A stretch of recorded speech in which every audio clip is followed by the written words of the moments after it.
The UK has been engulfed by rioting over the past couple of weeks, and practically nobody is being honest about the reasons behind it. That's why we brought you coverage that looked beyond the superficial headlines and talked about the public frustration over the police failings to deal with the grooming gangs, voters continually being ignored when voicing concerns about immigration, governments promising to tackle illegal immigration, both Labour and Conservative, and then doing nothing about it. We also talked about the fact that some of the rioters were just yobs who wanted to smash things, loot and attack minorities. There was even a bloke who looked suspiciously like me stealing gingerbread men from Greggs. He's a bit thinner than you, mate, and much younger. If you ate all those biscuits, you wouldn't be able to riot, because you'd be in a diabetic coma. Good point.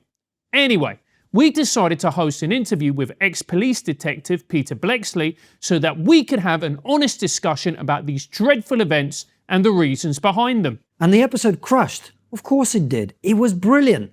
And it was garnering loads of views and traction on YouTube, and then YouTube, in their infinite wisdom, slapped an age restriction on it and killed its growth immediately.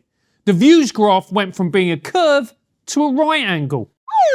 This was so frustrating because the mainstream media would never do an interview like this without screaming racist at 2-minute intervals. And if it's the BBC, the presenter will then be exposed as a nonce. Fair point. What I'm saying is, if by some miracle they did a proper interview like we did, it would never have been censored. True. It's so important that YouTube maintains a platform that supports free and honest discussion of difficult subjects. Without it, we just have the mainstream media. And let's be honest, they've tarnished their brand somewhat over the past few years. All we're asking is to be treated fairly. This is an interview that tackled the underlying issues in a manner that the public could understand and dealt with all the sides as fairly as possible. If these interviews are prevented from being seen, then all it does is make the situation worse. The only thing that's going to change the culture and the toxicity of public discourse is good faith discussions. And some of that's going to be uncomfortable, and some of it's going to be triggering. It's called Triggernometry for a reason. That reason is not that we just want to trigger people.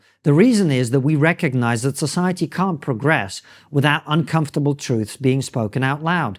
The only way that's going to happen is if YouTube stops censoring good faith discussions and allow human beings to do what they've always done.